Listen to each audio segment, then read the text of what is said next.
Hello all, welcome back to another new video of learn with Bhavna. आज हम करने जा रहे हैं मिस्ट्री 003 सोशियोलॉजी ऑफ रिलीजन का one of the important question which is on healing, tantra and tantric healing. जब हम हीलिंग की बारे में बात करते हैं with context to religion, so उसमें बहुत पॉजिटिव एंड नेगेटिव सेंस में हम हीलिंग की बात करेंगे। जब हीलिंग की बात हम करें, तांत्र हीलिंग हो गई या तांत्रिक हीलिंग हो गई, ये एक एंशिएंट स्पिरिचुअल प्रैक्टिसेस हैं जहाँ पे इन्होंने बहुत सिग्निफिकेंट अटेंशन गेन किए रिसेंट ईयर्स में। जब ओरिजिनेटिंग की बात करते हैं तो वो फ्रॉम इंडियन सब कॉन्टिनेंट ही हुई है। जो तांत्र है वो एक मल्टी डायमेंशनल फिलोसफी इनकम्पासिंग है जहाँ पे वेरियस एस्पेक्ट ऑफ लाइफ देखे जाते हैं, चाहे वो स्पिरिचुअलिटी हो, सेक्सुअलिटी हो या पर्सनल ग्रोथ हो। वहीं पे जो तांत्र है वो काफी डिफरेंट ब्रांचेस में इवॉल्व किया है और उसकी एक जो मैनिफेस्टेशंस है वो है हीलिंग तांत्र और तांत्रिक हीलिंग। जब हीलिंग तांत्र की बात हम करते हैं तो वहां पे एक स्पिरिचुअल अप्रोच आ जाती है, राइट, जहाँ पे वो इनकॉर्पोरेट करती है physical, emotional and spiritual aspect, जहाँ पे इन्वॉल्व करती है स्पेसिफिक ऐसी टेक्निक्स का यूटिलाइजेशन जहाँ पे रिचुअल और प्रैक्टिसेस के थ्रू एक हार्मोनियस बैलेंस लाते हैं विद इन वन सेल्फ या फिर within the universe as well. Tantric healing एक दूसरे हाथ वो फोकस करता है explicitly on the healing aspect of tantra, जहाँ पे वो यूटिलाइज करते हैं सेक्सुअल एनर्जी, मेडिटेशन और अदर टेक्निक्स, जहाँ पे वो एक फिजिकल और इमोशनल वेलबींग के बारे में बात करते हैं। तो ये दो डिफरेंट बिल्कुल व्यू पॉइंट्स हो गए ऑफ तांत्र एंड तांत्रिक हीलिंग। इन दोनों का जो पर्सपेक्टिव है, जो तरीका है, वो बिल्कुल ऑपोजिट है।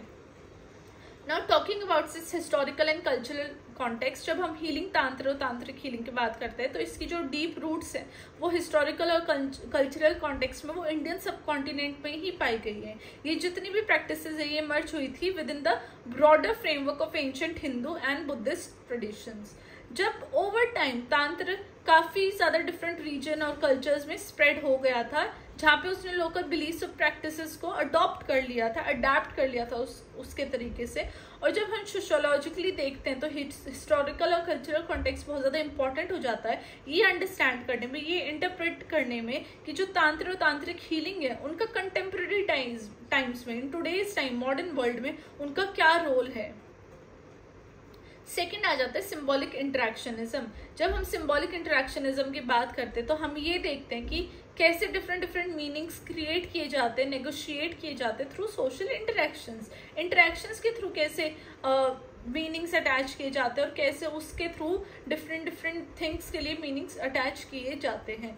अब जब हम तांत्र और तांत्रिक हीलिंग की बात करते हैं विद इन सिम्बॉलिक एलिमेंट्स तो उनका बहुत ज्यादा इंपॉर्टेंट रोल हो जाता है, बिकॉज जितने भी रिचुअल्स है, सिंबल्स है, सेक्रेड ऑब्जेक्ट्स हैं, वो बहुत इंपॉर्टेंट हो जाते हैं रिप्रेजेंट करने में और इन्वोक करने में कुछ ऐसी सर्टेन एनर्जी या फिर ऐसी state of consciousness. For example जब हम बात करते हैं स्पेसिफिक मंत्र यूज करने की या फिर यंत्र, जैसे कि कुछ सेक्रेड ऐसे ज्योमेट्रिकल सिंबल्स हो गए, राइट, आपने देखा भी होगा ऐसे कुछ मूवीज में या शोज में कुछ ऐसी मुद्राएं जो हैंड जेस्चर्स होते हैं, तो ये बहुत ज्यादा इंपॉर्टेंट हो जाते हैं तांत्रिक प्रैक्टिसेस में, जो कि सिंबलाइज करते हैं various aspects of healing and transformation. Symbolic interactionism हमें हेल्प करता है कि ताकि हम ये अंडरस्टैंड करें कि एक इंडिविजुअल कैसे इंटरप्रेट करता है और नेगोशिएट करता है इन सिंबल्स के थ्रू और वो अपनी पर्सनल हीलिंग जर्नी कैसे लेके आता है। अब आपको तांत्रिक प्रैक्टिसेस भी समझ में आ गई और कैसे वो सिंबॉलिक उसकी रिप्रेजेंटेशन है, सिंबल्स अटैच है ना डिफरेंट चीजों से, चाहे वो वर्बल सिंबल हो गए, मंत्र हो गए, या फिर कोई वो एक ज्योमेट्रिकल सिंबल हो गए, यंत्र हो गए, या फिर कुछ वो हैंड जेस्चर्स हो गए। तो यही तो होती है सिंबॉलिक इंटरेक्शनिज्म, सिंबल्स के थ्रू समझना कि कैसे वो हीलिंग उन डिफरेंट यंत्र के थ्रू, मंत्र के थ्रू, मुद्राओं के थ्रू वो हीलिंग हो रही है ऑफ एन इंडिविजुअल। थर्ड आ जाता है सोशल कंस्ट्रक्शन ऑफ रियलिटी। जो रियलिटी है किसी भी एक पर्सन की, सोसाइटी की, तो वो सोशली कंस्ट्रक्टेड ही है। एक इंसान कैसे सोचता है, कैसे वो दुनिया को देखता है, तो वो उसकी वो पर्सनल ओपिनियन, उसको लगता है कि मेरा पर्सनल ओपिनियन है, लेकिन वो जो ओपिनियन है वो ऑलरेडी बचपन से लेके जो भी उस इंसान का टाइम है या जो भी एज है उस तक वो सोसाइटी ने ही क्रिएट किया है। जैसे सोसाइटी उसको सिखाती है वैसा वो इंसान सोचता है। जब हम बात करते हैं सोशल कंस्ट्रक्शन ऑफ रियलिटी की, तो वो एम्फोसिस करते हैं कि कैसे डिफरेंट सोशल फैक्टर्स शेप करते हैं कि इंडिविजुअल और collective perception of the world. जब हम बात करें तंत्र और तांत्रिक हीलिंग की in terms of societal norms, religious beliefs and cultural value, ये कैसे इन्फ्लुएंस कर रहे हैं और एक्सेप्टेंस कैसे लेके आ रहे हैं of the legitimacy of these practices, कि ये प्रैक्टिसेस लेजिटिमेट कैसे हो रही है सोसाइटी के अंदर। जब हम सोसाइटल एटीट्यूड देखते हैं toward sexuality, spirituality, alternative healing, या फिर कैसे ये सिग्निफिकेंटली इम्पैक्ट कर रही है हीलिंग और कैसे इनको परसीव करते हैं लोग, तो वहाँ पे सोशियोलॉजिकल एनालिसिस करना बहुत इंपॉर्टेंट हो जाता है ये देखने के लिए जो सोसाइटी कंस्ट्रक्ट कर रही है और डीकंस्ट्रक्ट कर रही है reality of healing, तांत्र and tantric healing. ना फोर्थ पॉइंट हमारा आ जाता है आइडेंटिटी एंड सेल्फ।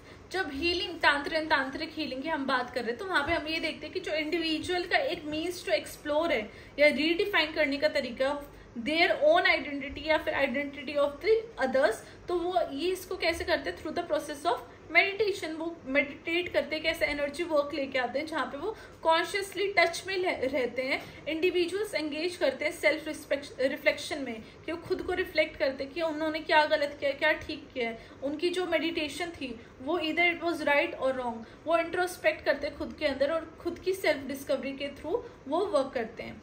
जब हम ऐसी प्रैक्टिसेस जो कि चैलेंज करते हैं सोसाइटल नॉर्म्स को और कन्वेंशनल अंडरस्टैंडिंग लाती है आइडेंटिटी की, जहाँ पे पर्सनल ट्रांसफॉर्मेशन हो सके, तो ये जो प्रैक्टिसेस हैं, ये सब जो मेडिटेशन है, ये क्या करते हैं, ये होता है for the view point of personal transformation, ताकि वो अपने अंदर एक पॉजिटिव चेंज ला सकें। सोशियोलॉजिकल रिसर्च हुई हैं जितनी भी आज तक, जिन्होंने इन्वेस्टिगेट किया कैसे कि जो इंडिविजुअल एक्सपीरियंसेस हैं with in healing, तांत्र and tantric healing, वो कैसे शेप कर रहे हैं उनकी आइडेंटिटीज को और वो कैसे उनको उनकी इंटरेक्शन विद द सोसाइटी को भी इफेक्ट कर रहे हैं। तो जो डिफरेंट केस स्टडीज मैंने यहाँ पे मेंशन कर दी है, जो हमारी फर्स्ट केस स्टडी है वो है नियो तांत्रा एंड कमर्शियलाइजेशन। जब पॉपुलैरिटी हो गई थी of healing, tantra and tantric healing, इसने इमर्ज किया नियो तांत्रा, एक ऐसी कंटेम्प्रेरी इंटरप्रिटेशन जहाँ पे फोकस प्राइमरली किस पे, स्पिरिचुअल एंड सेक्सुअल एस्पेक्ट पे, जहाँ पे नियो तांत्रा ने कमर्शलाइज किया of the various marketed in various forms. उन्होंने मार्केट किया नियो तांत्रा को, जैसे कि वर्कशॉप्स हो गई, रिट्रीट्स हो गई, बुक्स के थ्रू उन्होंने इंपॉर्टेंस बताई कि नियो तांत्रा के कितनी इंपॉर्टेंस है in contemporary times as well. जब हम सोशियोलॉजिकल एनालिसिस की बात करते हैं कि कैसे ये जो कमर्शलाइजेशन है, ये कैसे एडवर्टीजमेंट है ऑफ तांत्रिक प्रैक्टिसेस, ये कैसे इम्पैक्ट करती है कि इंडिविजुअल एक्सपीरियंसेस को, और ये मॉडिफिकेशन कर देती है उससे स्पिरिचुअलिटी को। क्योंकि अगर आप किसी भी चीज को कमर्शियलाइज करते हो तो आप उसके थ्रू गेन, मॉनेटरी गेन करने की बात करते हो, तो वो आप उस तांत्र प्रैक्टिस को जो कि एक हीलिंग प्रैक्टिस है, आप उसको कमोडिटी की तरह देखते हो, राइट। स्पिरिचुअलिटी को आपने कमोडिटी बना दिया जहाँ पे आप कंज्यूमर कल्चर में उसको लेके जा रहे हो and you are thinking about the economic gain through it. I hope ये पॉइंट समझ में आया होगा। सेकेंड आ जाता है हमारा तांत्रिक हीलिंग एंड सेक्सुअल ट्रॉमा। जब हम तांत्रिक हीलिंग की बात कर रहे हैं जो कि थेरेपेटिक मोडालिटी के थ्रू की तरह वर्क करता है, राइट, थेरेपी प्रोवाइड करता है, वहाँ पे कैसे उन्होंने सेक्सुअल ट्रॉमा एक्सपीरियंस किया। क्योंकि बहुत सारे ऐसे प्रैक्टिशनर्स हैं जो कि बिलीव करते हैं कि सेक्सुअल एनर्जी के थ्रू इंटीग्रेट करने के थ्रू वो एक सेफ और कंसेप्चुअल कॉन्टेक्स्ट बनाते हैं जहाँ पे हीलिंग और एम्पावरमेंट अकर हो सकती है। सोशियोलॉजिकल रिसर्च ने ये देखा और ये एक्सप्लोर किया कि जितने भी एक्सपीरियंसेस है सर्वाइवर्स के जिन्होंने इन तांत्रिक हीलिंग्स के थ्रू उन्होंने एंगेज किया, उन्होंने इस इन्वेस्टिगेट किया कि जो इफेक्टिवनेस और एथिकल कंसिडरेशन है ये एसोसिएटेड है विद दिस अप्रोच, राइट। तो जो उनके जो एक्सपीरियंसेस थे वो इतने कितने इफेक्टिव थे, कितने नहीं थे, वो सिर्फ सोशियोलॉजिकल रिसर्च के थ्रू ही जाना जा सकता है। तो इसलिए बहुत इंपॉर्टेंट हो जाता है कि जितनी भी हीलिंग्स हैं और ये कैसे उस चीज को मॉडिफाई कर रहे हैं, राइट, वो एक इतनी स्पिरिचुअल चीज को मॉडिफाई कर रहे हैं, तो ये उसके एक्सपीरियंसेस को, उसके एनालिसिस को सिर्फ सोशियोलॉजिकल रिसर्च के थ्रू ही किया जा सकता है। इसलिए सोशियोलॉजी का हीलिंग में भी बहुत इंपॉर्टेंट रोल आ जाता है। अब लास्ट में कंक्लूजन में मैंने लिखा कि जो हीलिंग तांत्रिक एंड तांत्रिक हीलिंग है कि ये यूनिक पर्सपेक्टिव दे देती है पर्सनल ग्रोथ को, स्पिरिचुअलिटी को और होलिस्टिक वेलबींग को।